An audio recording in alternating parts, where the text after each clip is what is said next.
Esta mujer lucha hace 4 años con su hijo contra el cáncer que padece. Tal es su desesperación que acudió incluso hasta Tamburu Villaroga para que el propio presidente de la República lo escuche, para que el presidente de la República haga caso a sus súplicas. Dice que no existen condiciones en los hospitales públicos para atender a pacientes oncológicos. Doña Bernardita, hace 4 años lucha contra el linfoma de Hodgkin que padece su hijo Alexis, un tipo de cáncer que afecta su sistema linfático. La cura podría ser un trasplante de médula que solo se hace en el extranjero. Ella, en su desesperación, llegó hasta Tamburu Villaroga en busca de ayuda, pero dice que solo recibió promesas falsas. Está con un linfoma Hodgkin, empezó con un tercer estadio y continúa con un tercer estadio en progresión.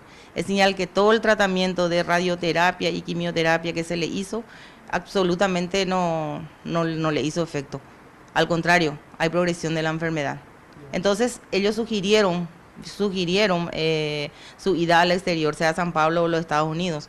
Y como Itaipú me dijeron que tenía un convenio con el sirio libanés, algo así, ¿verdad? Entonces yo acudí a ellos, también que el Estado tiene que velar por la salud, por todo paraguayo que tiene este tipo de problemas, ¿verdad? Y es lo que hasta el momento yo una respuesta favorable no tengo. Para ella, el Estado incurre en omisión de auxilio con los enfermos de cáncer. Tanto en clínicas como en el Hospital del Cáncer no cuentan con los costosos medicamentos que debe consumir Alexis para paliar los dolores que le provocan la enfermedad. Todo es caro, escapa las posibilidades y las medicaciones hay, en clínica no hay luego casi para oncológico.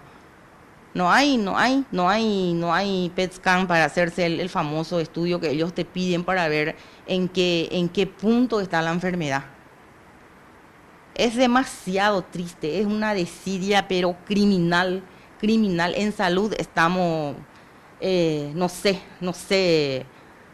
para qué está un ministro de salud que se sienta o ni sabe lo que pasa, o si sabe no puede remediar. Pide alguna respuesta a las autoridades. De lo contrario, amenaza con manifestarse con su hijo frente a Tamburu Villaroga hasta que la escuchen.